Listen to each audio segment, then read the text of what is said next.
நல்ல உணவை தயார் செய்தார். ஆனால் அதன் சுவை இருந்த போதிலும் வடன்யாவால் அதிகம் சாப்பிட முடியவில்லை. விரைவில் பகல் மாலை சென்றது.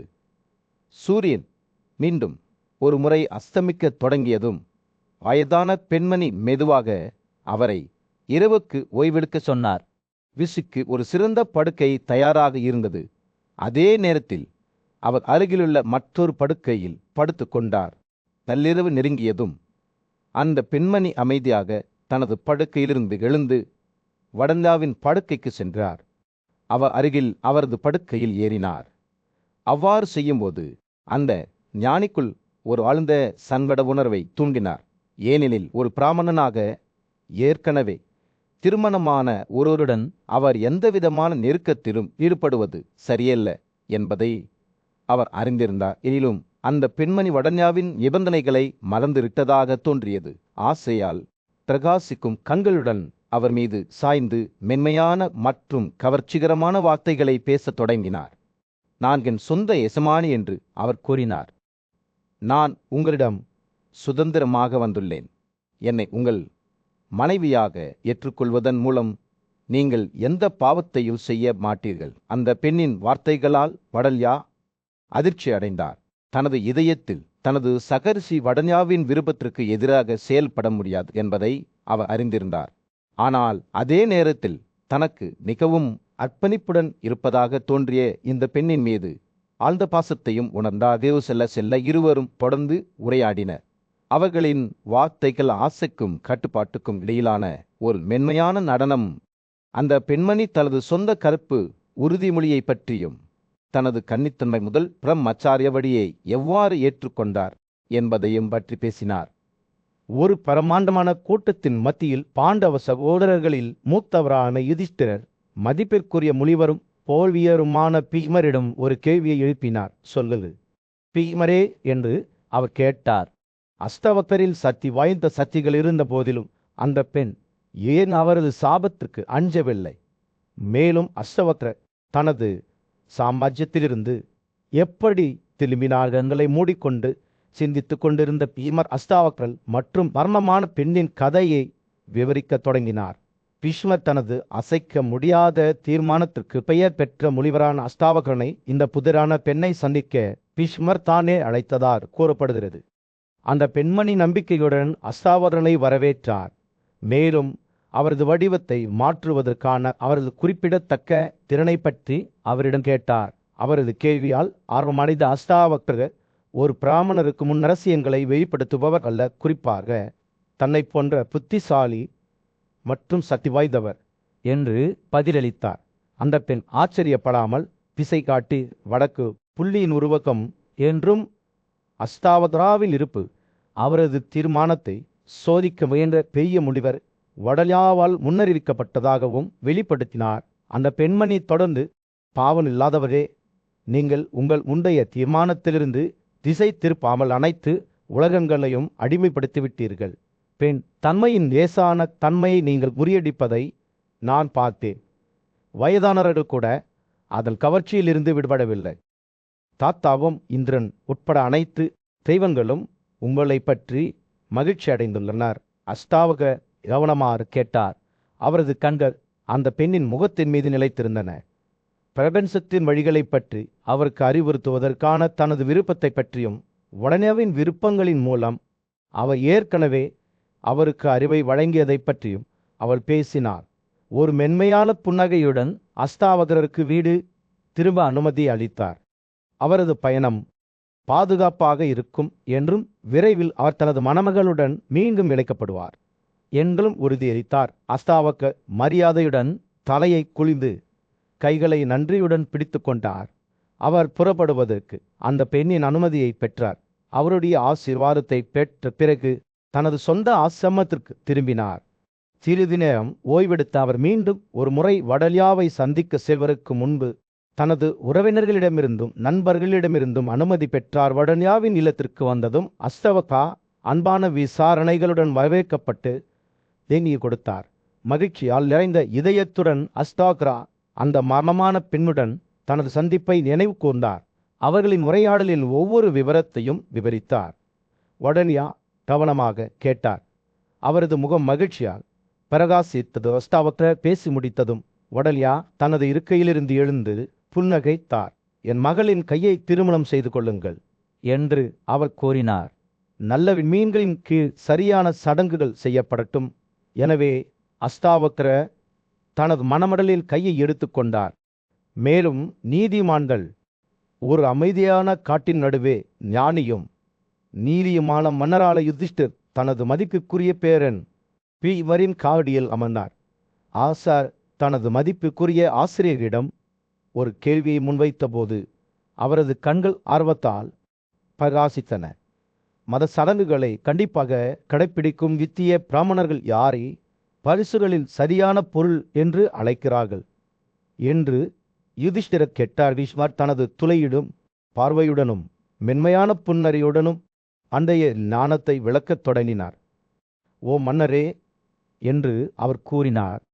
தனது சொந்த ஒழுங்கில் கடமைகளை கடைபிடிக்கும் ஒரு பிராமணருக்கு பரிசுகள் வழங்கப்பட வேண்டும் என்று கூறப்படுகிறது. அவர் ஒரு பிரம்மச்சாரியின் அறிகுறிகளை கொண்டிருந்தாலும் இல்லாவிட்டாலும் சரி, பீஷ்மரின் வார்த்தைகள் புனித மரபுகள் மீதான அதிகாரத்துடனும் மரியாதையுடனும் சொட்டுகின்றன. யுதிஷ்டிரனின் ஆர்வத்தை தூண்டியது. ஒரு அசுத்தமான நபர் மீளுருவாக்கம் செய்யப்பட்ட நபர்களுக்கு மிகுந்த பக்தியுடன் தியாக வெண்ணெய் அல்லது உணவை பரிசாக வழங்கினால் என்ன தவறு? தமத்தின் நுணுக்கங்களை நீதியின் பாதையை புரிந்து கொள்ளும் அவரது விருப்பத்தை ராஜாவின் கேள்வி பிரதிபலித்தது. பீஷ்மரின் வெளிப்பாடு இயக்கமாக மாறியது. அவர் பதிலளித்தார். சுய கட்டுப்பாட்டுக்கு மிகவும் ஆதரவற்றவர் கூட சந்தேகத்துக்கு இடமின்றி பக்தியால் சுத்திகரிக்கப்படுகிறார். அத்தகைய மனிதர் மிகுந்த பிரகாசமுள்ளவரே ஒவ்வொரு செயலிலும் தூய்மை அடைகிறார். ஞானமான வயதான முனிவரின் வார்த்தைகள் ராஜாவின் ஆன்மாவுக்கு ஒரு தைலம் போல இருந்தன. அவர்களின் உரையாடல் ஒரு மென்மையான நீரோடை போல ஓடிக்கொண்டிருந்த போது யுதிஷ்டிரர் மற்றொரு கேள்வியை கேட்டார். தெய்வங்களை குறிக்கும் ஒரு செயலில் ஈடுபடும் ஒரு பிராமணரை ஒருபோதும் பரிசோதிக்க கூடாது என்று கூறப்படுகிறது. இருப்பினும் பிற்றிகளை குறிக்கும் இது போன்ற செயல்களை பொறுத்தவரை பயன்படுத்தப்பட வேண்டிய பிராமணரை பரிசோதிக்க வேண்டும் என்று அறிஞர்கள் கூறுகிறார்கள். நுட்பமான வேறுபாட்டை விளக்கும் போது பீஷ்மரின் கண்கள் மின்னில. மன்னர் தனது மரியாதைக்குரிய ஆசிரியரிடம் வழிகாட்டுதல்களை நாடினார். யுதிஷ்டிரர் கேட்டார், ஏன் 5 பேர் சரியான நபர்களாக கருதப்படுகிறார்கள்? பீஷ்மர் புன்னகைத்தார். மேலும் தனது கையின் அலைகளுடன் 4 வலிமையான முனிவர்களின் கருத்துக்களை விவரிக்கத் தொடங்கினார். பூமி தெய்வம் ரிஷி காசியப்பா, அக்னி மற்றும் மார்கண்டேயர் சூரியன் அடிவானத்திற்கு கீழே மூழ்கி காட்டின் மீது ஒரு சூடான ஆரஞ்சு ஒளியை வீசும்போது யுதிஷ்டிரரின் கேள்விகள் தொடர்ந்தன. பீஷ்மர் ஒவ்வொருவருக்கும் ஞானத்துடனும் இரக்கத்துடனும் பதிலளித்தார். இருளில் ஒரு கலங்கரை விளக்கத்தைப் போல நீதியின் பாதையை ஒளி செய்தார். இறுதியாக மாலை வானத்தில் நட்சத்திரங்கள் மின்னத் தொடங்கிய போது யுதிஷ்டிரர் மிக உயர்ந்த தூய்மையை பற்றி கேட்டார். பீஷ்மரின் கண்கள் ஆழமான புரிதலுடன் பிரகாசித்தன. அவர் பதிலளித்தார், தேல் மற்றும் இறைச்சியை தவிர்ப்பது பிரம்மச்சாரியரை விட சிறந்தது. எல்லைகளுக்குள் அல்லது சுய கட்டுப்பாட்டுக்குள் வைத்திருப்பது நீதியை உள்ளடக்கியது சிறந்தது. ராஜ்யத்தின் மீது சூரியன் அஸ்தமிக்கையில் யுதிஷ்டிரர் முன்கூடியிருந்த கூட்டத்தின் மீது ஒரு சுடான ஆரஞ்சு நிற பிரகாசத்தை செலுத்திய விக்ரம் ராஜாவின் கண்கள் அருத்துடன் பிரகாசித்தன. அவர் தனது பேரன் பீஷ்மரிடம் திரும்பி சர்த்தாக்களின் புனித சடங்குகள் குறித்து வழிகாட்டினார். அதற்கு யுதிஷ்டிரர், சொல்லுங்கள் பேரனே, தெய்வங்கள் மற்றும் நமது மூதாதையர்களை பற்றிய செயல்களால் வகுக்கப்பட்டுள்ள கட்டளைகள் என்ன? பரிசுகள் மற்றும் காணிக்கைகளால் அவர்களை எப்படி கௌரவிப்பது என்று கேட்டான். அவர் பேசத் தொடங்கியதும் பீஷ்மரின் கண்கள் மின்னின.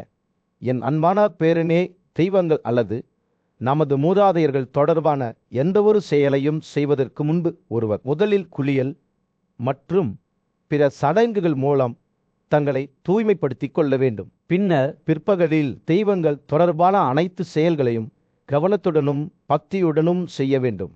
அவரிடை நிறுத்தி சபையை புத்திசாலித்தனமான பார்வையுடன் ஆய்வு செய்தார். ஆண்களுக்கு வழங்கப்படும் பரிசுகள் மதிய நேரத்தில் பாசத்துடனும் மரியாதையுடனும் செய்யப்பட வேண்டும். ஆனால் ஜாக்கிரதையாக இருங்கள். அதாளமாக அல்லது முறையான சடங்குகள் இல்லாமல் செய்யப்படும் பரிசுகள் ராட்சசர்களால் பயன்படுத்தப்படுகின்றன. நமது தவறுகளை உணவளிக்கும் தீய ஆவிகள். பீஷ்மரின் குரல் ஒரு கடுமையான தொனியை எடுத்தது. அவர் தொடர்ந்தார், பெண்கள் தங்கள் தூய்மையற்ற பருவத்தில் பார்ப்பது போன்ற தூய்மையற்ற தன்மையால் கரைபடிந்த பரிசுகள் தகுதியை உருவாக்காது. பலருக்கு முன் அறிவிக்கப்பட்ட அல்லது சுத்த அக்கல் நாய்கள் அல்லது பிற தூய்மையற்ற உயிரினங்களால் உண்ணப்படும் பரிசுகளும் இல்லை. யுதிஷ்டிரர் கவனமாக கேட்டார். அவரது புருவம் கவலையில் மூழ்கியது. பீஷ்மரின் வார்த்தைகள் புனித சடங்குகளை புறக்கணிப்பதன் விளைவுகளை பற்றிய தெளிவான படத்தை வரைந்தன. நாம் வழங்கும் உளவு கலங்கம் இல்லாமல் இருக்க வேண்டும் என்று பீஷ்மர் வலியுறுத்தினார். ஓம் என்ற சொல்லை உச்சரிக்க தகுதியற்றவர்களாலோ அல்லது பொல்லாதவர்களாலோ சாப்பிடக்கூடாது. முதலில் தெய்வங்களுக்கும் நமது மூதாதையர்களுக்கும் ஒரு பகுதியை வழங்காமல் அதை பகிர்ந்து கொள்ளக்கூடாது. பீஷ்மர் பேசி முடித்தவுடன் யுதிஷ்டிரரின் கண்கள் புரிதலுடன் விரிவடைந்தன. இவை வெறும் விதிகள் அல்ல, தெய்வீகத்துடன் இணக்கமாக வாழ்வதற்கான புனிதமான வழிகாட்டுதல்கள் என்பதை அவர் அறிந்திருந்தார். அடுத்த தலைப்புக்கு திரும்பியதும் பீஷ்மரின் வெளிப்பாடு மென்மையடைந்தது. இப்போது நன்றாக கேளுங்கள். என் அன்பான பேரனே, நமது பிராமணர்களில் யாகர்த்தாக்களில் பரிசுகளுக்கு தகுதியானவர்கள் என்பதை நான் உங்களுக்கு சொல்கிறேன். பரிசுகளை பெற தகுதியற்றவர்களை அவர் விவரிக்கத் தொடங்கினார். புறக்கணிக்கப்பட்ட பிராமணர்கள், முட்டாள்கள், தொல்நோயாளிகள் மற்றும் பிற கடுமையான நோய்கள் அல்லது தீமைகளால் பாதிக்கப்பட்டவர்கள், உயிரினங்களின் விற்பனையால் அல்லது வர்த்தகத்தால் வாழ்பவர்கள் அல்லது கடன்களின் வட்டியால் வாழ்பவர்கள் நமது விருந்தோம்பலுக்கு தகுதியற்றவர்கள் என்று பீஷ்மர் உறுதியாக கூறினார். ஆனால் பின்னர் அவர் தகுதியுள்ளவர்களை பற்றி பேசினார். புனித சடங்குகளை கடைபிடித்து தகுதி கொண்டிருந்த பிராமணர்கள் காயத்தியுடன் உரையாடினர். நன்கு பிறந்தவர்கள், அவர்கள் போருக்கு ஆயுதம் ஏந்தியிருந்தாலும் அல்லது ஒரு நிலையான குடியிருப்பில் வசிப்பவர்கள் வணக்கங்களை ஊட்டினர். ஆஜ்யத்தின் மீது சூரியன் அஸ்தமிக்கையில் யுதிஷ்டிரனை சுற்றி குடியிருந்த கூட்டத்தின் மீது ஒரு சூடான ஆரஞ்சு நிற பிரகாசத்தை செலுத்தியது. இளம் ராஜாவின் கண்கள் ஆர்வத்துடன் பிரகாசித்தன. அவர் தனது கேள்வியை கந்தையின் மதிப்புக்குரிய மகனான பீஷ்மரிடம் கேட்டார். பாரத இனத்தின் அரசு மகனே என்று யுதிஷ்டிரன் கேட்டான். என்னை பற்றிய இந்த கேள்விக்கு உண்மையாகவும் விரிவாகவும் பதிலளிப்பது உனக்கு பொருத்தமாக இருக்கிறது. எந்த சூழ்நிலையில் ஒரு நபர் ஒரு பிராமணனை கொல்லாமல் பிராமண கொலையில் குற்றவாளியாக முடியும்? தனது இருக்கையிலிருந்து எழுந்தபோது பீஷ்மரின் கண்கள் ஆர்வத்தால் பிரகாசித்தன. பெரிய முனிவருமான வியாசர் இந்த விஷயத்தை தனக்கு விளக்கிய நாளை அவர் நினைவு கூர்ந்தார். முன்பு பீஷ்மர் கூறினார், இந்த விஷயத்தை எனக்கு விளக்குமாறு நான் வியாசரை கேட்டுக்கொண்டேன். இப்போது அந்த சந்தர்ப்பத்தில் வியாசர் என்னிடம் சொன்னதை உங்களுக்கு விவரிக்கிறேன். பீஷ்மரின் எண்ணங்கள் வியாசருடனான அவரது சந்திப்புக்கு திரும்பின. அவர் முனிவரின் கனிவான புன்னகையையும் புத்திசாலித்தனமான வார்த்தைகளையும் நினைவு கூர்ந்தார். வியாசரின் பிரசன்னத்திற்கு பழுது பார்த்து பீஷ்மர் தொடர்ந்தார். நான் அவரை நோக்கி, நீ பெரிய துறவி வசிஷ்ட வம்சாவளியை சேர்ந்த 4வது நபகிரிகளுக்கு விளக்குகிறாயா? உண்மையில் ஒரு பிராமணனை கொல்லாமல் ஒருவர் பிராமண கொலையில் குற்றவாளியாக மாறும் சூழ்நிலைகள் யாவை? யுதிஷ்டிரரிடம் அவற்றை நினைவு கூறத் தொடங்கிய போது வியாசரின் வார்த்தைகள் பீஷ்மரிடம் திரும்பி வந்தன. பராசரரின் விடுப்பின் மகனான நான் இவ்வாறு உரையாற்றினேன். பீஷ்மர் கூறினார், அறநெறி அறிவியலில் நன்கு திறமையானவர் எனக்கு பின்வரும் பதிலை அளித்தார். ஒரே நேரத்தில் சிறந்த மற்றும் உறுதியுடன் நேர்ந்தவர் பிராமண கொலைக்கு வழிவகுத்த சூழ்நிலைகளை சொல்லத் தொடங்கிய போது பீஷ்மரின் குரல் ஒரு துக்ககரமான தொனியை எடுத்தது. ராஜாவே, பிராமண கொலையில் குற்றவாளி என்று நீங்கள் அறிந்திருக்க வேண்டும் என்று அவர் கூறினார். தனது சொந்த விருப்பப்படி தர்மம் செய்ததற்காக நீதியான நடத்தை கொண்ட ஒரு பிராமணரை தனது வீட்டுக்கு அழைத்த அந்த மனிதர் பின்னர் வீட்டில் எதுவும் இல்லை என்ற பாசான் பேரில் அவருக்கு எதுவும் கொடுக்க மறுக்கிறார். தொடர்ந்து பேசுகையில் பீஷ்மரின் கண்கள் கவலையில் மூழ்கின. ஓ பாரதனே, வேதங்களிலும் அதன் அனைத்து கிளைகளிலும் கற்றுக்கொண்ட ஒரு பிராமணனின் வாழ்க்கை முறையை அழித்து உலக உயிரினங்கள் மற்றும் பொருட்களின் மீதான பற்றுதல்களிலிருந்து விடுபட்ட அந்த மனிதனை பிராமண கொலை குற்றவாளி என்று நீ தெரிந்து கொள்ள வேண்டும் என்று அவர் கூறினார். பீஷ்மர் பேசுகையில் அவரது வார்த்தைகள் அவரை சுற்றி கூடியிருந்தவர்களின் மனதில் தெளிவான படங்களை வரைந்தன. கவர்க்குறைவான ஒரு நபரால் தாகவுள்ளர குதிரை தடுக்கப்படுவதையோ, அல்லது குருட்டு நொண்டி மற்றும் முட்டாள்கள் தங்கள் அற்பமான உடைமைகளை கொள்ளையடிப்பதையோ அவர்களால் பார்க்க முடிந்தது. பிஷ்மக் கூறினார். தாமன கொலையில் குற்றவாளி என்று நீங்கள் அறிந்திருக்க வேண்டும். அவர் வேலையில் இருக்கும்போது தாகமுள்ள கைனியின் வழியில் தடைகளை ஏற்படுத்துகிறார். வனத்தின் மீது சூரியன் அஸ்தமிக்கையில் யுதிஷ்டிர சிந்தித்து அமர்ந்திருந்த இடத்தின் மீது ஒரு சூடான ஆரஞ்சு நிற ஒளியை வீசிக்கொண்டிருந்தது.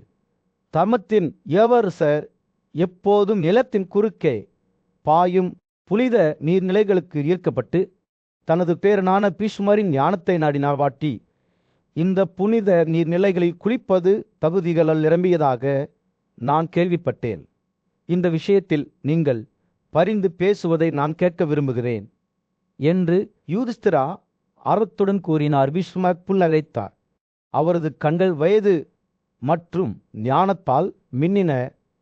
ஏய் என் இளம் இளவரசே என்று அவர் தொடங்கினார். இந்த பூமியில் உள்ள புனித நீரின் கணக்கீடு பெரிய ரிஷி அங்கிராவால் செய்யப்பட்டது.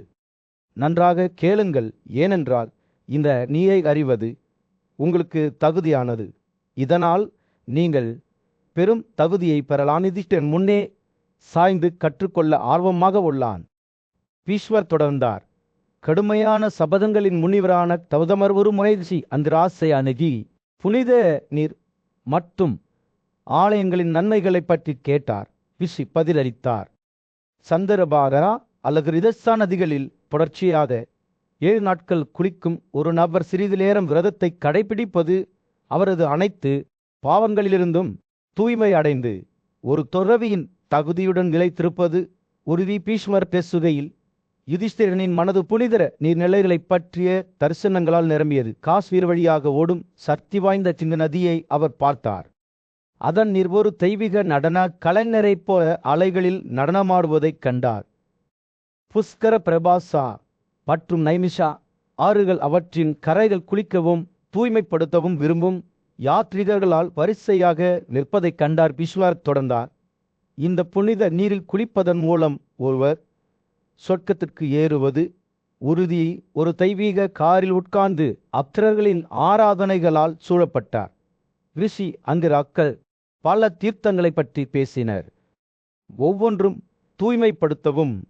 தூய்மைப்படுத்தவும் தனித்துவமான சக்தியை கொண்டிருந்த யுதிஷ்டிரர் அதை கேட்டபோது அவரது இதயம் வியப்பாலும் பமிப்பாலும் நிரம்பியது. அவர் திரணிவிந்த நதியில் குளிப்பதைக் கண்டார். அதன் நீர் சூரிய ஒளியில் தங்கத்தைப் போல பிரகாசிக்கிறது. புசாய் மற்றும் தேவேந்திர நதிகளில் குளிப்பதற்கு முன்பு 3 நாட்கள் உண்ணாவிரதம் இருந்ததைக் கண்டார்கள். கங்காப்பாரா முதல் கங்கை மற்றும் தமுலை சங்கமிக்கும் படியாகவாய் ஒவ்வொரு தீர்த்தத்தின் சிறப்புகளையும் நினைவு கூர்ந்த பீஷ்மர் புனித வீரின் தரிசனங்களால் யுதிஷ்டிரரின் மனம் நிரம்பியிருந்தது.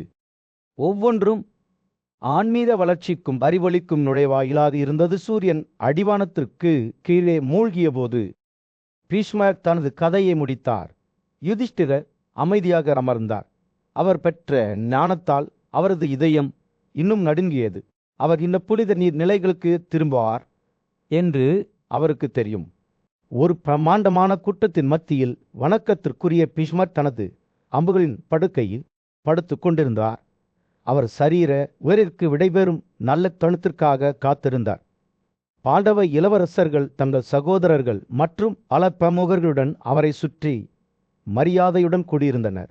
அவர்களில் பீஷ்மரின் அசைக்க முடியாத ஆவிக்கு மரியாதை செலுத்த தொலைதூரத்திலிருந்து வந்த பெரிய முனிவர்களும் இருந்தனர். பாண்டவர்கள் இந்த மரியாதைக்குரிய முனிவர்களை ஒவ்வொன்றாக வணங்குகையில் அவர்கள் புனிதமான கங்கை நதியை பற்றி ஒரு உற்சாகமான உரையாடலில் ஈடுபட்டனர். இந்த விவாதம் பீஷ்மரின் காதுகளுக்கு இசை போல இருந்தது. அவரை மகிழ்ச்சியால் நிரப்பி அவர் ஏற்கனவே சொர்க்கத்தை அடைந்ததைப் போல உணர்ந்தார். முனிவர்கள் அவரது அனுமதியை பெற்ற பிறகு மெல்லிய காற்றில் மறைந்து விட்டனர். தங்கள் தெய்வீக பிரசன்னத்தின் கிசுகிசுக்களை மட்டுமே விட்டு சென்றனர். இந்த சலிப்பிலிருந்து இன்னும் திகைத்து போன பாண்டவர்கள் அவர்கள் காணாமல் போன பிறகும் இந்த வலிமையான முனிவர்களுக்கு மீண்டும் மீண்டும் தலைவணங்கி தங்கள் வணக்கத்தை வழங்கினர்.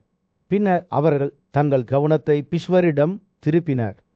அவர் தனது படுக்கையில் அமைதியாக படுத்து அமைதி மற்றும் ஞானத்தின் பிரகாசத்தை வெளிப்படுத்தினார். உரையாடல் மீண்டும் தொடங்கியபோது யுதிஷ்டிரர் பீஷ்மரிடம் ஒரு கேள்வியை கேட்டார். எந்த நாடுகள், மாகாணங்கள், பின்வாங்கல்கள், மலைகள் மற்றும் ஆறுகள் மிகவும் புனிதமானவையாக கருதப்படுகின்றன? இந்த விசாரணை பீஷ்மரின் மனதில் ஒரு நினைவை தூண்டியது. இந்த பண்டைய கதையில் கங்கை நதியின் புனிதத்தன்மையின் ரகசியங்களை வெளிப்படுத்தும் வகையில் கற்றறிந்த ஒரு ரிஷி தனது ஞானத்தை பிராமணருடன் பகிர்ந்து கொண்டார். இமயமலை வழியாக பாயும் பாகீரதி நதி அனைத்து நதிகளிலும் மிகவும் புனிதமானது என்று அவர் விளக்கினார். அதன் நீரில் குளிக்கிறவர்கள் அல்லது அதன் கால்வாய்க்குள் எலும்புகள் வைக்கப்படுபவர்களுக்கு சொர்க்கத்தில் ஒரு இடம் உறுதி செய்யப்படுகிறது. தொடர்ந்தார். கடுமையான பாவங்களை செய்தவர்கள் கூட கங்கைக்கு அருகில் வசித்து அதன் நீரில் குளித்து தங்களை மீட்டெடுக்க முடியும். மகிழ்ச்சியின் கண்ணீருடன் பீஷ்மர் காலப்போக்கில் ரிஷியின் வார்த்தைகள் எதிரொலித்த போது மகிழ்ச்சியுடன் கேட்டார். கங்கையின் புனித நீரில் குளிக்க வந்த எண்ணற்ற யாத்ரீகர்களை அவர் நினைவு கூர்ந்தார். அவர்களின் பச்சளைகளிலிருந்து ஆறுதல் பெற்றார். நதியை தூய்மைப்படுத்தவும் ஆட்களில் சக்தி புரிந்து கொள்ள முடியாத ஒரு அதிசயமாக இருந்த உரையாடல் முடிவுக்கு வந்தபோது கங்கையில் வாழ்ந்த தெய்வீக இருப்பை பற்றிய ஒரு பார்வையால் தான் ஆசீர்வதிக்கப்பட்டதாக பீஷ்மர் வெளிப்படுத்தினார். இந்த புனித நதியை மதித்தவர்கள் இந்த வாழ்க்கையிலும் அடுத்த காலத்திலும் ஆசீர்வாதங்களை பொழிவார்கள் என்பதை அவர் அறிந்திருந்தார். பீஷ்மரின் வார்த்தைகள் ஆற்றின் மகத்துவத்தின் தெளிவான படங்களை வரைவதற்கு பாண்டவர்கள் பணிப்புடன் கேட்டனர். இது கடற்கரையில் அதன் நீரின் மென்மையான சுழற்சியைப் போல சகாப்தங்களில் எதிரொலித்தது. அந்த தருணத்தில் தனது அன்புக்குரியவர்களாலும் மரியாதைக்குரிய முனிவர்களாலும் சூழப்பட்ட பீஷ்மர் ஒரு பரந்த மற்றும் துடிப்பான காட்டின் மத்தியில் புத்திசாலித்தனமான மற்றும் நியாயமான மன்னரான யுதிஷ்டிரர் தனது மதிப்பிற்குரிய தாத்தா பீஷ்மரில் அருகில் சிந்தனையான அமைதியில் அமர்ந்தார். யுதிஷ்டிரர் பேசுகையில் பூக்கும் மலர்களின் இனிமையான வாசனையால் காற்று நிரம்பியது. பேரனே, நீதியின் பாதையில் நான் உங்கள் வழிகாட்டுதலை தேடுகிறேன். வேதங்களின் ஞானம் ஒரு உன்னதமான ராஜாவின் நடத்தை மற்றும் மற்ற எல்லாவற்றையும் விட உங்களை வேறுபடுத்தும் பண்புகள் உங்களுக்கு உள்ளன. சொல்லுங்கள், வாழ்க்கையின் எந்த துறையிலிருந்தும் ஒரு வருஷத்தில் எர்வேசிய அல்லது சூத்திரர் எப்படி ஒரு பிராமணரின் மதிப்புமிக்க அந்தஸ்தை அடைய முடியும்? அதன்தார் என்ற அசாதாரண சிறுவனின் கதையை இசவு செய்ய தொடங்கிய பீஷ்மரின் கண்கள் பண்டைய அறிவால் பிரகாசித்தன. ஒரு பிராமண பெண்ணுக்கு பிறந்தார், ஆனால் ஒரு சுத்தா முடிதிருத்துபவரால் பிறந்தார். மாதல்லா அனைத்து சாதனைகளையும் நல்லொழுக்கங்களையும் கொண்டவர் என்று கூறப்படுகிறது. இருப்பினும் அவரது பிறப்பு அவரை ஒரு சந்தலா என்று குறிக்கிறது. பிராமணர்களின் புனித ஒழுங்கிற்கு வெளியே பிறந்தவர். பீஷ்மர் பேசுகையில் அந்த காட்சி சூரிய ஒளியில் நனைந்த நிலப்பகுதிக்கு மாறியது. அங்கு மதங்காவின் தந்தை அவை ஒரு முக்கியமான பணிக்கு அனுப்பியிருந்தார். கழுதையால் இழுக்கப்பட்ட ரதத்தில் சவாரி செய்த மதங்கா தனது தந்தையின் தியாகத்திற்கு தேவையான பொருட்களை சேகரிக்க புறப்பட்டார். இருப்பினும் சிறுவன் விரைவில் கழுதையுடன் முரண்படுவதை கண்டான். அது தன் தாயை நோக்கி ரதத்தை சுமந்து சென்ற ஒரு புத்திசாலி மற்றும் இரக்கமுள்ள அவள் கழுதை மாதண்டாவின் துயரத்தை உணர்ந்த கழுதை அவரது பிறப்பை பற்றிய உண்மையை வெளிப்படுத்தியது. நீங்கள் ஒரு சண்டலா, ஒரு பிராமண பெண்ணுக்கும் ஒரு சூத்ராவுக்கும் இடையிலான சங்கத்திலிருந்து பிறந்தவர். உங்கள் தந்தை ஒரு பிராமணர் அல்ல. அந்த அந்தஸ்தை நீங்கள் கோர முடியாது. இந்த வெளிப்பாட்டைக் கண்டு அதிர்ச்சி அடைந்த மாதண்டா மேலும் விளக்குமாறு கழுதையை கேட்டார். அவள் கழுதையின் வார்த்தைகள் மதண்டாவின் இதயத்தை ஆழமாக வெட்டுகின்றன. உங்கள் தாயார் தனது செயல்களால் கரைப்பட்டார். உங்கள் பிறப்பு உங்களை புனித ஒழுங்கிற்கு வெளியே உள்ள ஒருவராக குறித்தது. நீங்கள் ஒருபோதும் உண்மையில் ஒரு பிராமணனாக இருக்க முடியாது. இந்த உண்மையால் நொறுக்கப்பட்ட மாதங்க அவமானத்தால் கண்களை தாழ்த்தி வீட்டிற்கு திரும்பினார். அவர் திரும்பி வந்ததும் மாதங்காவின் தந்தை தனது பணியை முடிக்க தவறியதை பற்றி விசாரித்தார். அவரது முகத்தில் கண்ணீர் வழிந்தோடிய போது மாதங்கா தனது கழுதையின் வார்த்தைகளை வெளிப்படுத்தினார். நான் புனித ஒழுங்குக்கு வெளியே பிறந்தேன். நான் ஒருபோதும் பிராமணனாக இருக்க முடியாது. அவரது மகனின் பிறப்பு பற்றிய உண்மையை உணர்ந்தபோது அவரது தந்தையின் வெளிப்பாடு திகைப்பார மாறியது. தனது சூழ்நிலைகளை சமாளிப்பதில் உறுதியாக இருந்த மாதங்கன் பிராமணர் என்ற அந்தஸ்தை பெறுவதற்காக மிகவும் கடுமையான தவத்தை செய்வதை நோக்கமாக கொண்டு பெரிய காட்டிற்குள் நுழைந்தான். பல நாட்கள் அவர் கற்பனை செய்ய முடியாத அசங்களுக்கு ஆளானார். தெய்வங்களையும் கூட தமது துறவியின் தீவிரப்பால் எரித்தார். அவர் பிரார்த்தனை செய்து விரதம் இருந்தபோது கடவுள்களின் அரசனான இந்திரன் மாதங்கன் முன் தோன்றினார். ஓ மாதங்கனே, நீ ஏன் இவ்வளவு வேதனைப்படுகிறாய்? இந்த உலகத்தில் நீ எதை அதிகம் விரும்புகிறாய்? மாதங்கனின் கண்கள் மூடப்பட்டுள்ள. சூரியன் காட்டில் விழுந்து தரையில் நிழல்களை வீசியது. ஞானியும் வணக்கமுமான முனிவரான பீஷ்மர் ஆன்மீக வளர்ச்சிக்கான தாகம் கொண்ட ஒரு இளைஞரான மதங்கரின் முன் நின்றார். கடவுள்களின் வலிமையான ராஜாவான இந்திரன் பிராமணனாக வேண்டும் என்ற தனது முயற்சியை கைவிடுமாறு மதங்கரிடம் பேசிக் கொண்டிருந்தார். இருப்பினும் மாதங்கான் 100 ஆண்டுகளாக ஒரு காலில் உறுதியாக நின்றார். அவரது சபதங்கள் வலுவாக இருந்தன. அவரது ஆன்மா நன்கு கட்டுப்படுத்தப்பட்டது. மேலும் அவர் இந்திரனின் வார்த்தைகளால் திசை திருப்பப்பட மாட்டார். வானத்தின் கடவுளான சதா மீண்டும் ஒருமுறை அவருக்கு முன் தோன்றினார். அவரது குரல் அமைதியில் இடி போன்றது. ஓ மாதலனே, உங்களைப் போன்ற ஒரு பிராமணனின் அந்தஸ்தை அடைய முடியாது. நீங்கள் அதை விரும்புகிறீர்கள், ஆனால் அதை பெறுவது சாத்தியமற்றது. இந்த இலக்கை பின்தொடர்வதன் மூலம் நீங்கள் நிச்சயமாக அழிவை சந்திப்பீர்கள் என்று சதா கூறினார். சதா வார்த்தைகள் எச்சரிக்கையுடன் இருந்தன. அவரது தொனியில் கடுமையான ஆனால் மென்மையானதும் அதென்றா கவனமாக கேட்டார். அவரது கண்கள் கடவுளின் மீது நிலைத்திருந்தன. சத்தா உண்மையை பேசுகிறார் என்பதை அவர் அறிந்திருந்தார். இருப்பினும் ஆன்மீக முன்னேற்றத்திற்கான அவரது விருப்பத்தை அவரால் அசைக்க முடியவில்லை. ஆனால் இந்த உயர்ந்த அந்தஸ்தை அடைய முயற்சிப்பவர்களை பற்றி என்ன என்று மதலர் கேட்டார். அவரது குரல் உறுதியுடன் நிரம்பியது. சதாவின் வெளிப்பாடு குழப்பமாக மாறியது. பிராமணனாக மாறுவதற்கான பாதை நீண்டது மற்றும் கடினமானது என்று அவர் கூறினார்.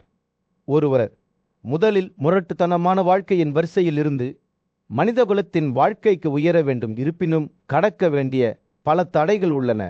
ஒருவர் பொக்காசனாக அல்லது சந்தானாக பிறந்தால் அவர்கள் அந்த பாவமான வரிசையில் மிக நீண்ட காலத்திற்கு அலைவார்கள். குறைந்தபட்சம் 1000 ஆண்டுகளாவது. மதங்களின் முகம் கீழே விழுந்தது. அவரது கண்கள் சந்தேகத்தால் மேகமூட்டமாக இருந்தன. சத்தா தொடர்ந்தார். அவரது வார்த்தைகள் வரவிருக்கும் போராட்டங்களின் தெளிவான படத்தை சித்தரிக்கின்றன. சுத்தா வரிசையில் ஒரு வைசிய அந்தஸ்தை அடைவதற்கு 30,000 ஆண்டுகளை கடக்க வேண்டும். அப்படியிருந்தும் கடக்க இன்னும் பல சவால்கள் உள்ளதுதா வரிசையில் உள்ள காலத்தை விட 60 மடங்கு அதிகமாகும். சதா வெளிப்படுத்திய மகத்தான தன்மையால் மதங்காவின் மனது நடுங்கத் தொடங்கியது. ஒருவர் வீழ்ந்த பிராமணனாக பிறந்தால் என்று அவர் கேட்டார். அவரது குரல் ஒரு கிசுகிசுக்கிற்கு சற்று மேலே இருந்தது. சாகராவின் வெளிப்பாடு கடுமையானதாக மாறியது. அந்த வரிசையில் ஒருவர் நீண்ட காலத்திற்கு அலைந்து திரிய வேண்டும். அப்படியிருந்தும் கடக்க இன்னும் பல தடைகள் உள்ளன. வீழ்ச்சி அடைந்த பிராமண வரிசையில் இருந்த காலத்தை விட 200 மடங்கு நீண்டது. சாத்தா முன்னோக்கி செல்லும் ஆதையின் உண்மையான தன்மையை வெளிப்படுத்தியதால் மாததாவின் கண்கள் வீவடைந்தன. கடவுள் பேசி முடித்ததும் மதங்கன் தன் மீது ஒரு விரக்தியை உணர்ந்தான். தான் ஒரு பிராமணனின் அந்தஸ்தை ஆசைப்படுவதில் முட்டாள்தனமாக இருப்பதை அவன் அறிந்திருந்தான். ஆனால் மேகங்களை உடைக்கும் சூரிய ஒளியின் கதிர்களைப் போல சாக்கரவின் வார்த்தைகளை நினைவு கூர்ந்தான். ஒருவர் அடிமைப்படுத்துவதில் வெற்றி பெற்றால். பண்டைய இந்தியாவில் விடாமுயற்சி மற்றும் பக்தியின் கதை ஒன்று வெளிப்பட்டது. மாதலன் தனது சபதங்களால் பிணைக்கப்பட்ட ஒரு மனிதர் 1000 ஆண்டுகள் ஒரு காலில் உறுதியாக நின்று யோகா தியானத்தின் ஆழத்தில் மூழ்கினார். அவரது அர்ப்பணிப்பு அசைக்க முடியாது. இருப்பினும் சக்தி வாய்ந்த இந்திரனான சகா அவரது இதயத்தை துளைக்கும் வார்த்தைகளுடன் அவருக்கு முன் தோன்றினார். மதங்கா என்று சகா கூறினார். பிராமணர் என்ற அந்தஸ்துக்கான உங்கள் தேடல் சாத்தியமற்றது. சங்கலராகிற உங்கள் பிறப்புறு அத்தகைய உயரங்களுக்கு ஏறுவதை சாத்தியமற்றதாக ஆக்குகிறது. தனது முயற்சிகளின் பயனற்ற தன்மையை அவர் உணர்ந்ததால் மாதங்காவின் துக்கம் தெளிவாக தெரிந்தது. அவர் பயாகாவுக்கு சென்றார். அங்கு அவர் மேலும் 100 ஆண்டுகள் தனது கால்களில் நின்றார். அவரது உடல் பலவீனம் அடைந்தது மற்றும் அவரது தமணிகள் வீங்கின கடவுள்களின் ஆண்டாரான வாசவா மேலே இருந்து அவரை கவனித்தார். மாரங்கா சோர்வில் தடுமாறிக் கொண்டிருந்த போது வாசவா கீழே இறங்கி அவரை பிடித்து கொண்டார். இருப்பினும் சக்ராவின் வார்த்தைகள் மாரங்காவின் ஆன்மாவை தொடர்ந்து துளைத்தன. உங்கள் அந்தஸ்து ஆபத்துக்களால் சுழப்பட்டுள்ளது. அதை அடைந்தவர்கள் கூட அடிக்கடி தங்கள் பழியை இழக்கிறார்கள். தங்கள் புனித அந்தஸ்தை பராமரிக்க தவறிய பிராமணர்களை பற்றிய தனது சொந்த அனுபவங்களுடன் சக்ராவின் வார்த்தைகளை எதிர்த்தபோது மதங்காவின் வேதனை கோபமாக மாறியது. தனது சொந்த ஒழுக்கம், அனைத்து உயிரினங்களிடம் இரக்கம் மற்றும் சுய கட்டுப்பாடு ஆகியவை அவரை மதிப்புமிக்க பதவிக்கு தகுதியானவர்களாக ஆக்கியது என்று அவர் வாதிட்டார். சக்ராவின் பதில்கள் மதங்காவின் உறுதிப்பாட்டை தூண்டின. ஓ சாக்கா, நீ ஏன் என்னை மேலும் துன்புறுத்துகிறாய் என்று அவர் கேட்டார். அவரது குரல் துக்கத்தில் மூழ்கியது. நீங்கள் ஏற்கனவே இறந்துவிட்ட ஒருவரை தாக்குகிறீர்கள். கடந்து செல்லும் ஒவ்வொரு கணத்திலும் மதங்காவின் தீர்மானம் வலுவடைந்தார். இறுதியாக இந்திரன் அவரை ஒரு வரத்திற்கு பெயரிடும்படி வற்புறுத்தினார். மாலங்கா அவரது இதயத்தின் ஆழத்திலிருந்து பேசினார். விருப்பப்படி எந்த வடிவத்தையும் எடுக்கவும், வானத்தின் வழியாக பயணிக்கவும், நான் விரும்பும் எந்த இன்பங்களையும் அனுபவிக்கவும் எனக்கு அதிகாரம் கொடுங்கள். பிராமணர்கள் மற்றும் சித்திரியர்கள் ஆகிய இருவரின் விருப்பமான வணக்கங்களையும் நான் பெறட்டும். சக்ராவின் பதில் விரைவாகவும் கருணையுடனும் இருந்தது. நீங்கள் ஒரு தெய்வமாக கொண்டாடப்படுவீர்கள்.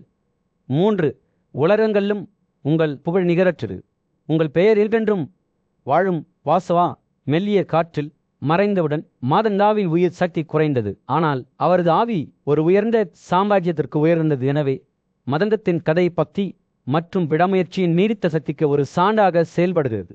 ஒரு பிராமணரின் அந்தஸ்து உயர்ந்தது என்றாலும் பலருக்கு மழுப்பலாகவே உள்ளது.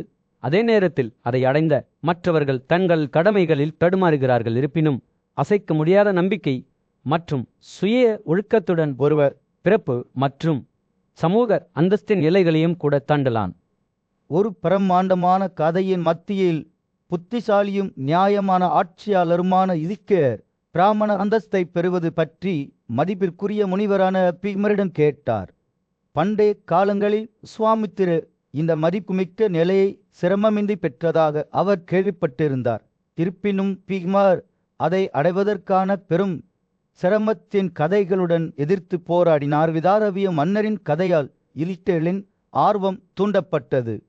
அவர் அரச குடும்பத்தில் பிறந்த போதிலும் பிராமண அந்தஸ்தை பெறுவதில் வெற்றி பெற்றார். பீமர் தனது கதையை தொடங்கினார். நீதியுள்ள ஆட்சியாளரான மனுவுக்கு சயதி என்ற மகன் இருந்ததை நினைவு கூர்ந்தார்.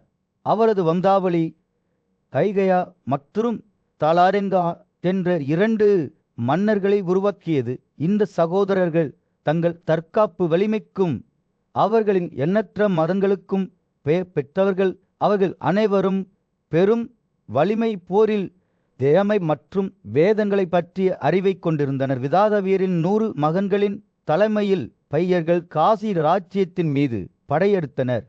அவரது நீதிக்கு புகழ்பெற்ற அரேஸ்வா மன்னரால் ஆளப்பட்டது. படையெடுப்பாளர்கள் அரேஸ்வாவை தோற்கடித்தனர். ஆனால் அவரது மகன் சுதேவா அவருக்கு பிறகு ஆட்சியாளராக பதவியேற்றார். இருப்பினும் கையர்கள் காசிக்கு திரும்பி சுதேவாவை தோற்கடித்தபோது அரேஸ்வாவின் மற்றொரு மகனான திவோதாஸ் அரியணை ஏறினார். விதாதவியரின் மகன்களின் வலிமை கண்ட திவோதசா இந்திரனின் கட்டளையின் பேரில் தனது தலையகரை மீண்டும் கட்டியெழுப்பவும் பலப்படுத்தவும் முடிவு செய்தார். பிராமணர்கள், சத்திரியர்கள், வைசியர்கள் மற்றும் சூத்திரர்கள் நல்லிணக்கத்துடன் வாழ்ந்து கடைகள், சந்தைகள் மற்றும் ஏராளமானவற்றால் சூழப்பட்ட அவரது ராஜ்யம் செழித்தது. இருப்பினும் ரையர்கள் மீண்டும் திவோர்சலின் ராஜ்யத்தை தாக்கி 1000 நாட்கள் நீடித்த ஒரு கடுமையான போருக்கு வழிவகுத்தனர்.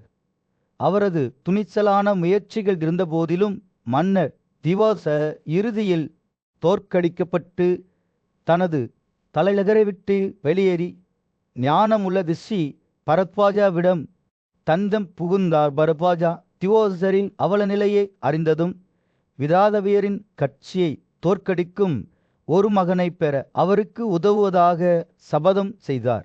திவோர்சனுக்கு ஒரு மகனை வளர்ந்த ரிஷி ஒரு தியாகம் செய்தார். இதன் விளைவாக பெதர்தானா பிறந்தார். இந்த இளம் இளவரசர் விரைவாக வேதங்கள் மற்றும் தற்காப்பு கலைகளில் தேர்ச்சி பெற்றார். பெரும் ஆற்றல் மற்றும் யோக சக்திகளை கொண்டிருந்தார். பர்பாரியா தனது சொந்த ஆற்றல் பெர்தனாவின் உடலில் செலுத்தினார். இதனால் அவர் போரில் வெல்ல முடியாதவராக ஆனார். பிரகாசமான காசத்துடன் வில்லுடன் ஆயுதம் ஏந்திய பெர்தன விதாகவீரின் மகன்களை எதிர்கொள்ள புறப்பட்டார். இளவரசர் கையர்களில் நகரத்தை நோக்கி அணிவகுத்து சென்றார். தெய்வீக முனிவர்களுடன் சேர்ந்து அவரது புகழை பாடினார். தங்கள் எதிரி நெருங்குவதைக் கண்ட விதாரவியின் மகன்கள் தங்கள் அரண் செய்யப்பட்ட அகலில் விரைந்து வந்து பிரதத்தானாவை அம்புகள் மற்றும் பிற எரிபொருள்களால் பொழிந்தனர். இருப்பிலும் இளம் போதிர சக்தி வாய்ந்த சக்தியுடனும் ஆயுதம் ஏந்தியிருந்தார். பாரத ராஜ்யத்தின் பரந்த பரப்பின் மீது சூரியன் அஸ்தமித்து நிலத்தின் மீது ஒரு சூடான ஆரஞ்சு ஒளியை செலுத்தியது. நீதிமானான மன்னன் யுதிஷ்டிரன் ஆழ்ந்த சிந்தனையில் அமர்ந்திருந்தான். ஆன்மீக வழிகாட்டுதலுக்காக தனது மனதை ஏங்கிக் கொண்டிருந்தான். அவர் பாரதத்தின் மதிப்பிற்குரிய மூதாதையரான பீஸ்வரிடம் திரும்பி, இந்த உலகில் மரியாதைக்கு தகுதியானவர்கள் யார்? எங்கள் வம்சத்தின் தலைவரே, நான் உங்களிடமிருந்து கற்றுக்கொள்ள வேண்டும் என்று சொல்லுங்கள் என்று கேட்டார். ஒரு பண்டைய கதையை நினைவு கூறத் தொடங்கிய பீஷ்மரின் கண்கள் ஞானத்தால் பிரகாசித்தன. அவர் ஒரு வான முனிவரான நாரதரை பற்றி பேசினார். அவர் ஒரு காலத்தில் பல மரியாதைக்குரிய பிராமணர்களை வணங்குவதைக் கண்டார். தெய்வீரே கிறிஸ்தரான கேசவன் நாரதரை அணுகியபோது, நீங்கள் யாரை வணங்குவீர்கள்?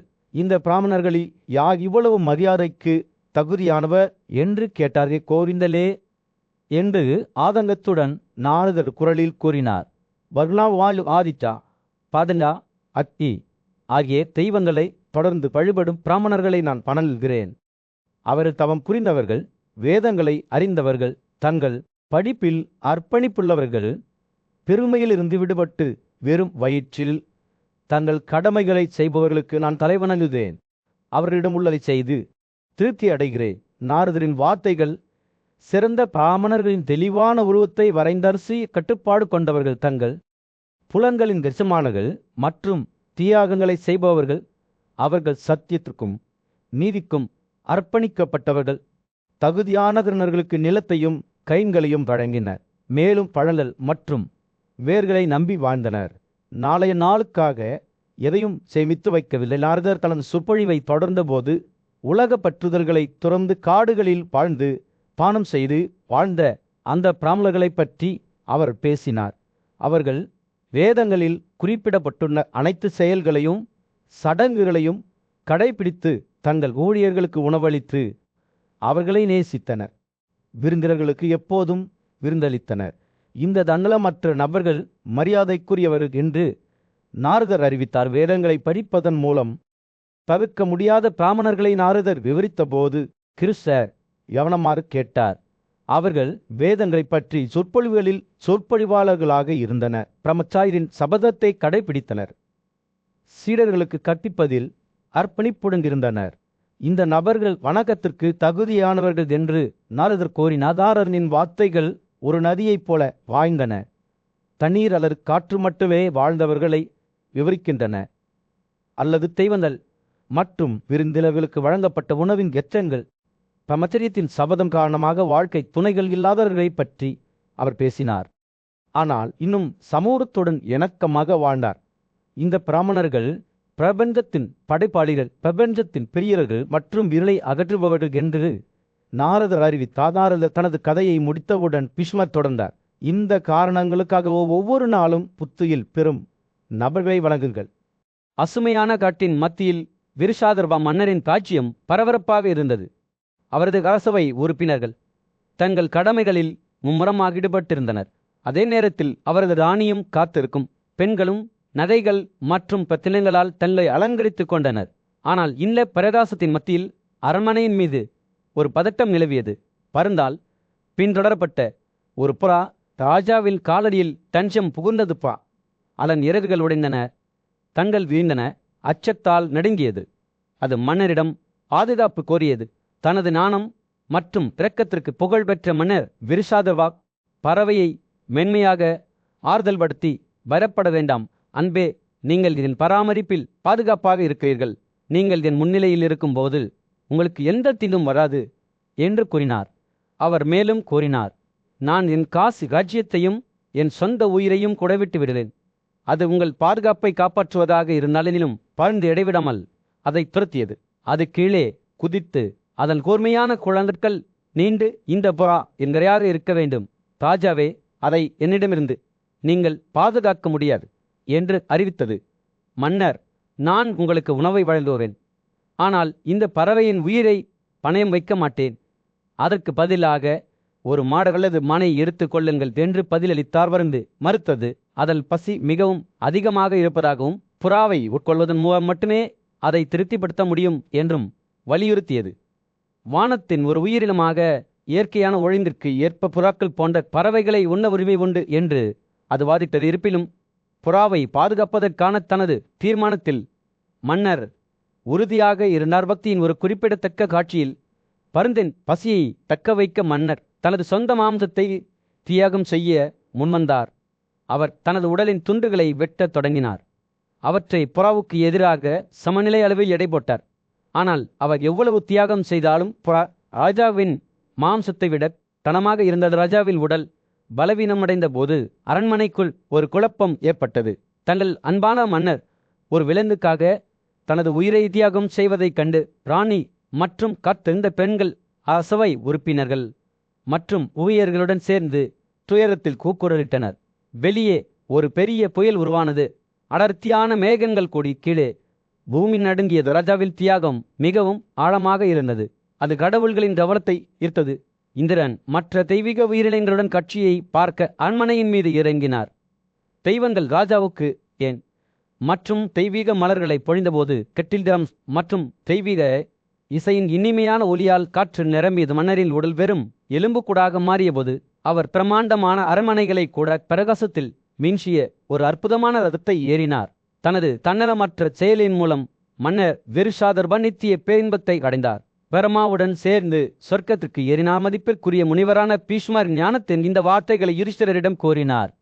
அஸ்திலாபுர ராஜ்யத்தின் மீது சூரியன் அஸ்தமித்து பரபரப்பான தெருக்களில் ஒரு சூடான ஆரஞ்சு நிற ஒளியை செலுத்தியது. பாண்டு மற்றும் குந்தியின் மூத்த மகனான யுதிஷ்டிரன் அவரது சிம்மாசனத்தில் ஆழ்ந்த சிந்தனையில் அமர்ந்திருந்தார்.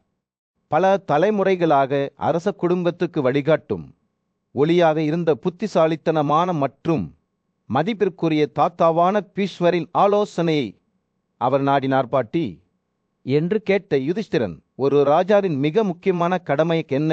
இந்த வாழ்க்கையிலும் அடுத்த வாழ்க்கையிலும் மகிழ்ச்சியை உறுதிப்படுத்த நான் என்ன செய்ய வேண்டும்? பேசத் தொடங்கிய பீஷ்மரின் கண்கள் ஞானத்தால் மின்னின. ஓ பாரதனே, பிராமணர்களை வணங்குவது ஒரு ராஜாவின் மிகப்பெரிய கடமையாகும். இது உண்மையான மகிழ்ச்சிக்கும் செழிப்புக்கும் திறவுகோலாகும். ஒரு ராஜா எப்போதும் தனது ராஜ்யத்திலோ அல்லது மாகாணங்களிலோ வசிக்கும் வேதங்களில் கற்றறிந்த அனைத்து நீதியான பிராமணர்களுக்கும் மரியாதை செலுத்த வேண்டும். பீஷ்மர் பேசுகையில் நீண்ட வெள்ளை தாடியும் புலையிடும் கண்களும் கொண்ட ஞானிகளின் உருவங்களை உருவாக்குவது போல் தனது கைகளால் சைகை காட்டினார். இந்த பிராமணர்கள் அறிவு மற்றும் சக்தியின் நீரூற்றுகள் போன்றவர்கள். அவர்கள் வெல்ல முடியாத ஒரு வலிமையை கொண்டுள்ளனர். பிரபஞ்சத்தின் தொலைதூர மூலைகளை அடையக்கூடிய ஞானம். பீஷ்மர் பிராமணர்களின் பல்வேறு அம்சங்களை விவரித்த போது யுதிஷ்டிரர் கவனமாக கேட்டார். சிலர் துர்வசரைப் போல கடுமையானவர்களாகவும் சக்தி வாய்ந்தவர்களாகவும் இருந்தனர்.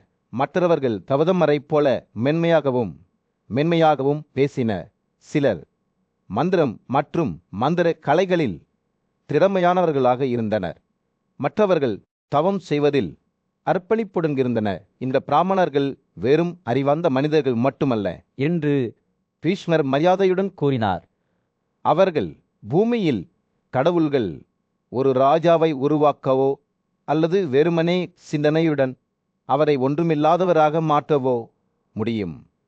அவர்கள் புகழ் மற்றும் அவமானத்தின் தோற்றுவிப்பாளர்களாக உள்ளனர்.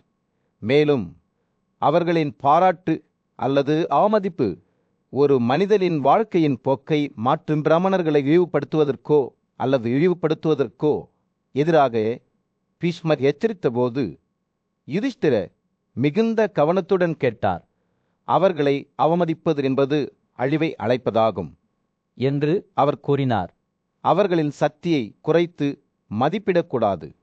அவர்களுக்கு தீங்கு விளைவிக்க விரும்புவோர் விரைவில் சங்கடத்தை சந்திப்பார்கள். சூரியன் அடிவானத்திற்கு கீழே மூழ்கி ராஜ்யத்தின் மீது அடர் நீல நிழலை வீசும்போது பீஷ்மரின் வார்த்தைகள் ஒரு சவால் போல காற்றில் தொங்கிக் கொண்டிருந்தன. தனது ராஜ்யத்தின் முதுகெலும்பாக இருந்த பிராமணர்களுக்கு மரியாதையும் காட்டும் ஒரு புனிதமான கடமை தனக்கு வழங்கப்பட்டிருப்பதை யுதிஷ்டிரர் அறிந்திருந்தார். அந்த தருணத்தில் மன்னர்கள் மற்றும் ராஜ்யங்களில் தலைவிதியை வடிவமைக்கும் சக்தியை கொண்ட ஞானிகளை தகரிப்பதன் மூலம் மட்டுமே உண்மையான மகிழ்ச்சியையும் செழிப்பையும் அடைய முடியும் என்பதை அவர் புரிந்து கொண்டார். பிரம்மாண்டமான ஒரு கூட்டத்தின் மத்தியில் பீஷ்மர் உயரமாக நின்றார். அவரது கண்கள் பிராமணர்களின் புனித ஒழுங்கின் மீது ஆழ்ந்த மரியாதையுடன் பிரகாசிக்கின்றல். ஒருவர் எப்போதும் பிராமணர்களுக்கு விரிந்த மரியாதையுடன் வழிபட வேண்டும் என்று அவர் உறுதியுடன் தனது குரலில் அறிவித்தார். அவர்கள் சோம மன்னர்கள், அவர்கள்தான் மற்றவர்களுக்கு மகிழ்ச்சியையும் துயரத்தையும் வழங்குகிறார்கள். பீஷ்மர் பேசும்போது கூட்டம் கவனமாக கேட்டது. அவர்களின் முகங்கள் ஆச்சரிய உணர்வுடன் பிரகாசித்தன. ஏனென்றால் பிராமணர்களின் பார்வையில் இதைவிட உயர்ந்த உண்மை எதுவும் இல்லை. அவர்களின் மரியாதை மற்றும் ஆராதனையிலிருந்து ராஜ்யத்தின் அமைதியும் மகிழ்ச்சியும் பாய்ந்தது. ஒரு சக்தி வாய்ந்த நதியைப் போல அது அனைத்து உயிரினங்களையும் வளர்த்தது. நிலத்திற்கு வளம் மற்றும் அதன் மக்களுக்கு செழிப்பை கொண்டு வந்தது. பீஷ்மரின் வார்த்தைகள் காலங்காலமாக எதிரொலித்தன. நீண்ட காலத்திற்கு முன்பே இந்த புனித அறிவை அவருக்கு வழங்கிய நாரதரின் காலமற்ற ஞானத்திற்கு ஒரு சான்று. தூய்மையான நடத்தை மற்றும் பரமசெயல்திறன் கொண்ட பிராமணர்கள் ஒரு ராஜ்யத்தில் பிறக்கட்டும் என்று பீஷ்மர் கெஞ்சினார். அவரது குரல் ஆழத்துடன் உயர்ந்தது. ஏனென்றால் அவர்கள் தான் அனைத்து உயிரினங்களுக்கும் தலைவர்களே பிராமணரை விட உயர்ந்தது எதுவுமில்லை. அவர் பேசுகையில் பழங்கால வீரர்களின் தரிசனங்கள் சபையின் கண்களுக்கு முன்பாக நடனமாடின. தலாதென்கர்களை வென்ற, பிரிகிலிபாக்களை வென்ற, அங்கராக்களின் மகன் விதராவியர்களை வென்ற பரவாதா. இருப்பினும் அவர்களில் தற்காப்பு வலிமை இருந்த போதிலும் இந்த சத்திரியர்கள் பிராமணர்களுக்கு போட்டியாக இருக்கவில்லை. அவர்கள் கருப்பு மான்களின் தோள்களை தவிர வேறு எதையும் ஆயுதம் ஏந்தாமல் வெற்றி பெற்றனர். இந்த சூழலில் வாசுதேவருக்கும் பூமிக்கும் இடையிலான ஒரு பண்டைய உரையாடலை பீஷ்மர் நினைவு கூர்ந்தார். தெய்வம் ஒரு எளிய ஆனால் ஆழமான உண்மையை பற்றி பேசினார். ஒருவர் பிராமணர்களுக்கு சேவை செய்ய வேண்டும். ஏனென்றால் அவர்களின் மரியாதையின் மூலமே அனைத்து அசுத்தங்களும் அழிக்கப்பட்டன. செய்பு உருவானது, புகழ் உருவானது, ஆன்மாவை பற்றிய புத்திசாலித்தனம் அல்லது அறிவு வெளிப்பட்டது. இந்த சொற்பொழிவை கேட்ட மகாதேவர் சிறந்தது என்று கூச்சலிட்டு தெய்வத்தை உரிய வடிவத்தில் மதித்தார். மேலும் ஆழமான பக்தியுடன் பிரகாசிக்கும் அவரது கண்கள் அர்ஜுனனை நோக்கி திரும்பி பூமிக்கும் மாதவனுக்கும் இடையிலான இந்த சொற்பொழிவை கேட்ட பிறகு, பீதாவின் மகனே, நீ எப்போதும் அனைத்து உயர்ந்த பிராமணர்களையும் ஒரு உக்கமான ஆத்மாவுடன் வணங்குங்கள். இதை செய்வதன் மூலம் உனக்கு பெரிதும் பயனுள்ளதாக இருப்பதை பெறுவாய். மரியாதைக்குரிய பீஷ்மர் சிந்தனையற்ற அமைதியில் அமர்ந்தார். அவரது கண்கள் பஸ்தினாப ராஜ்யத்தை நோக்கி கொண்டிருந்தன. நீதிமானானும் மன்னர் யுதிஷ்டிரர் மரியாதையுடனும் ஆர்வத்துடனும் அவரை அணுகினார். புதிய வீரரின் வார்த்தைகள் ஒரு மென்மையான நீரோட்டம் போல ஓடத் தொடங்கின. காற்றை ஞானத்தால் நிரட்டியது. ஆசீர்வதிக்கப்பட்ட மன்னனே, பிராமணர்கள் அனைத்து உயிரினங்களாலும் மதிக்கப்படுகிறார்கள். அவர்களின் பிறப்பு மட்டுமே அவர்களுக்கு புனிதத்தின் பிரகாசத்தை அளிக்கிறது. அவர்கள் எந்த விருந்திலிருந்தும் முதலில் சாப்பிட உரிமை உண்டு. ஏனென்றால் அவர்கள் கடவுள்களின் வாய் தெய்வங்கள் பிராமணர்களின் வாய் மூலம் அவர்களுக்கு வழங்கப்படும் உணவை பங்கேற்கின்றன என்று பீஷ்மர் கூறினார். பீஷ்மர் பேசுகையில் அவரது குரலில் மரியாதை மற்றும் பயமிப்பு இருந்தது. வாழ்க்கையின் மகத்தான பொருள்கள், நீதி, செல்வம், இன்பம் மற்றும் விடுதலை அனைத்தும் பிராமணர்களிடமிருந்து பாய்கின்றன. அவர்கள் இந்த பிரபஞ்சத்தில் உள்ள அனைத்து உயிரினங்களுக்கும் நண்பர்கள். அவர்களின் ஞானமும் அறிவும் நமது மிக உயர்ந்த திறனை நோக்கி நம்மை வழிநடத்துகின்றன. விஸ்வர் நின்றார். அவரது கண்கள் பண்டைய நினைவுகளால் மின்னின. பிராமணர்களை உருவாக்கிய பிறகு பிராமணர்களின் கடமைகளை பிரம்மா தானே கட்டளையிட்டார் என்று கூறப்படுகிறது. ஒரு பிராமணர் கணக்கு கட்டளையிடப்பட்டதைத் தவிர வேறு எதையும் செய்யக்கூடாது என்று படைப்பாளர் ஆணையிட்டார். அவர்களின் புனித கடமைகளால் பாதுகாக்கப்பட்டு வழிநடத்தப்படுகிறார்கள். அவர்கள் மற்றவர்களை பாதுகாப்பார்கள். அவ்வாறு செய்வதன் மூலம் பெரும் செழிப்பை அடைவார்கள். வயதான போர்வீரனின் வார்த்தைகள் பக்தியால் சொட்டுகின்றன. அவரது குரல் அதிகாரத்தில் காற்றை கொண்டுள்ளது. அவர்களுக்கு விதிக்கப்பட்ட பாதையை பின்பற்றுவதன் மூலம் பிராமணர்கள் உளவு மற்றும் பிரசாதம் விஷயங்களில் குழந்தைகளை விட முன்னுரிமை பெற தகுதியுடையவர்களாக இருப்பார்கள். அவர்களின் பிரம்ம செழிப்பு ஒரு கலங்கரை விளக்கமாக இருக்கும். அனைவரையும் நீதியை நோக்கி வழிநடத்தும் விஸ்வர் தொடர்ந்து பேசுகையில் யுதிஷ்டிரர் கவனமாக கேட்டார். அவரது மனம் ஞானத்தில் குடித்தது. ஒரு காலத்தில் க்ஷத்திரியர்களாக இருந்த ஆனால் பிராமணர்களை புறக்கணித்ததன் மூலம் சுத்தாக்களாக சீரழிந்த பல்வேறு பழங்குடியினரை அந்த முதிய போர்வீரர் விவரித்தார். பிராமணர்கள் மீதான பகைமையால் கடலில் ஆழத்தில் தஞ்சம் புகுந்த அசுரர்களை பற்றி அவர் பேசினார். விண்வெளி அல்லது பூமியின் உறுப்பை தொட முடியாது என்று பீஷ்மர் அறிவித்தார். இமாவ மலைகள் அசையாமல் உள்ளன. கங்கையின் நீரோட்டத்தை எதிர்க்க முடியாது. ஆனால் பிராமணர்களா அவை நிறுத்த முடியாதவை. அவற்றில் சக்தியும் வலிமையும் கணக்கிடப்பட வேண்டிய ஒரு சக்தி. பீஷ்மரின் வார்த்தைகள் ஒரு புனிதமான குறிப்பில் முடிவடைந்தன. பாவமில்லாதவரே முழு பூமியின் இறையாண்மையையும் அதன் கடல்களின் பெல்புடன் அனுபவிக்க நீங்கள் உண்மையிலேயே புத்திசாலி என்றால் எப்போதும் பரிசுகள் மற்றும் கீழ்ப்படிதல் சேவைகளுடன் அவர்களை வணங்குங்கள். மன்னர் புரிந்து கொண்டு தலையாட்டினார். அவரது இதயம் மரியாதைக்குரிய பிராமணர்கள் மீது மரியாதை செலுத்தியது. விஸ்வர் பேசி முடித்தரும் அவரது வார்த்தைகளின் இடையால் காற்று கனமாக இருந்தது. அவரது ஆற்றலையும் மகத்துவத்தையும் கண்டு யுதிஷ்டிர பாமையும் ஆச்சரியமும் அடைந்தார். ஒரு கூட்டத்தின் மத்தியில் பீஷ்மரின் கண்கள் பண்டைய காலத்திலிருந்து ஒரு கதையால் பிரகாசித்தன. நன்கு கேளுங்கள் ஓ யுதிஷ்டிரனே என்று அவர் கூறினார். அவரது குரல் ஒரு அதிசயத்தை உருவாக்குகிறது. நான் சார்கா மற்றும் சம்பராவின் கதையை விவரிக்கிறேன். இது அவர்களின் வாழ்க்கையின் போக்கை என்றென்றும் மாற்றும் ஒரு சந்திப்பாகும். கடந்த காலத்தில் சட்டா கட்டப்பட்ட பூட்டுகள் மற்றும் சாம்பல் சூழ்ந்தவுடன் ஒரு தாழ்மையான துறவியாக மாறுவேடமிட்டு அசுர மன்னர் சமரரின் முன் சவாரி செய்தார். சட்டா நெருங்கும்போது எதிர்பார்ப்பு காற்று அடர்த்தியாக இருந்தது. அவரது கண்கள் ஆர்வத்துடன் இருந்த சர்ரா சமரரிடம், நீங்கள் எப்படி அதிகாரத்தின் உச்சத்தை அடைந்தீர்கள்? அனைத்து உயிரினங்களும் உங்களை ஏன் மதிக்கின்றன என்று கேட்டார். சம்பரரின் பதில் பணிவுடனும் பக்தியுடனும் இருந்தது.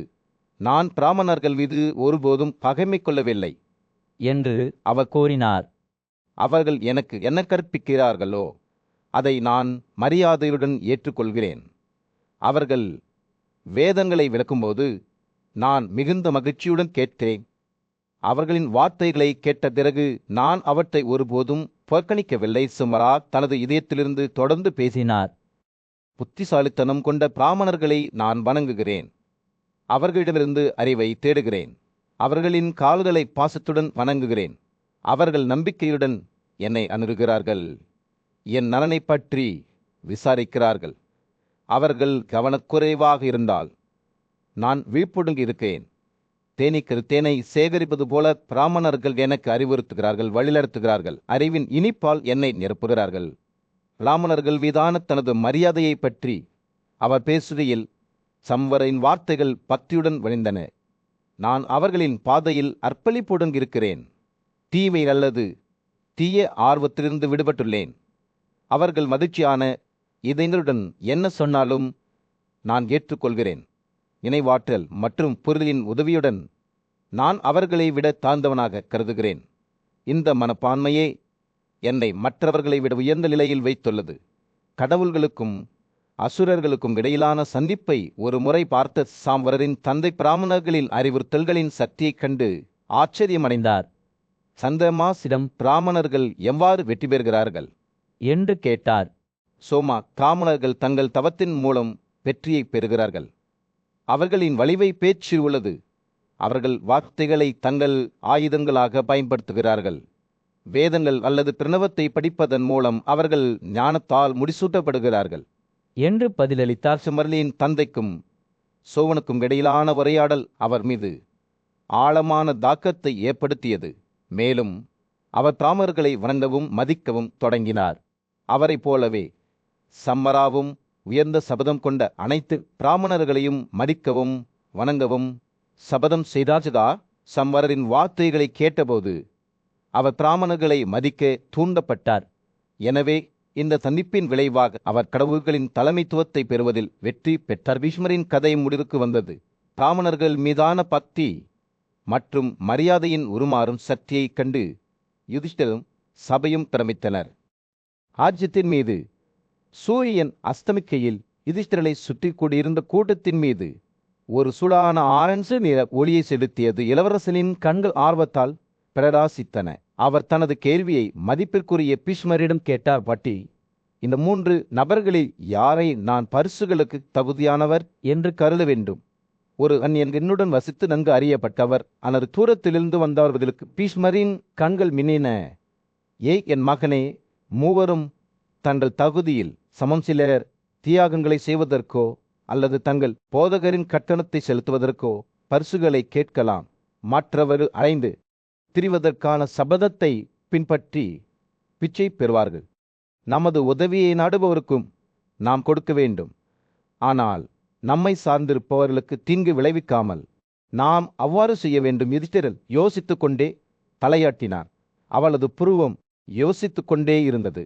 நான் புரிந்து கொள்கிறேன் பேரனே, ஆனால் பரிசுகளை பெறுவதற்கு யார் உண்மையில் தகுதியானவர் என்று எனக்கு எப்படி தெரியும்? பீஷ்மரின் வெளிப்பாடு புத்திசாலித்தனமாகவும் மென்மையாகவும் மாறியது. என் மகனே, அவர்கள் யாருடன் தொடர்பு கொள்கிறார்களோ அவரை ஆராய வேண்டும்.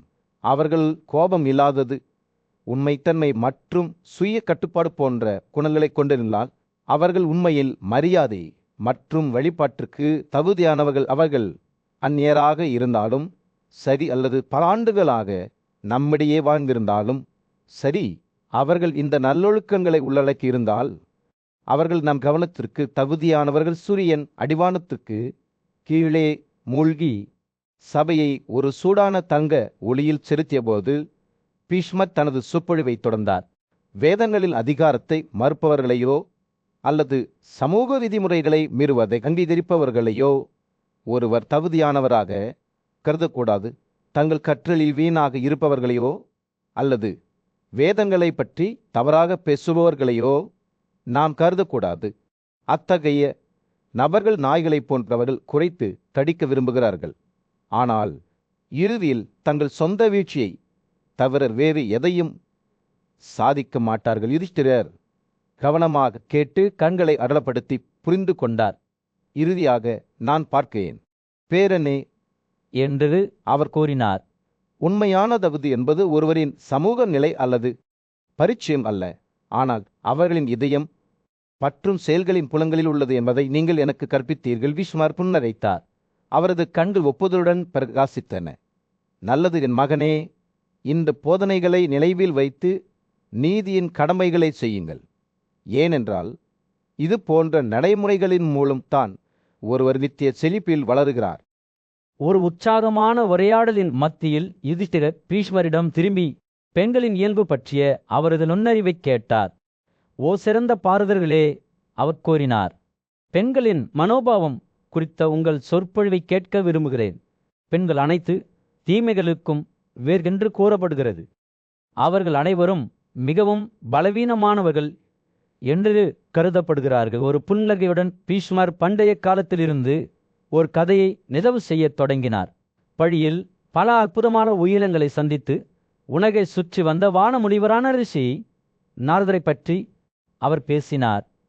ஒரு நாள் பிராமண சாம்ராஜ்யத்தை கடந்து செல்லும் போது இணையற்ற அழகின் அப்சரா பஞ்சசூதாவை அவர் சந்தித்தார். அவரது மெல்லிய இடுப்பு மற்றும் குறைபாடற்ற அம்சங்கள் நாரதரை மயக்கென வணக்கம் மெல்லிய இடுப்பு என்று நாரதர் ஆர்வத்துடன் குரல் கொடுத்தார். என் மனதில் எனக்கு ஒரு சந்தேகம் இருக்கிறது. அதை எனக்கு விளக்குகிறீர்களா? அவர் பெண்களின் மனோபாவத்தை பற்றி அவரிடம் கேட்டார். பெண்யத்தின் சாராம்சத்தை உள்ளடக்கிய ஒருவரிடமிருந்து பதில் கேட்டார்.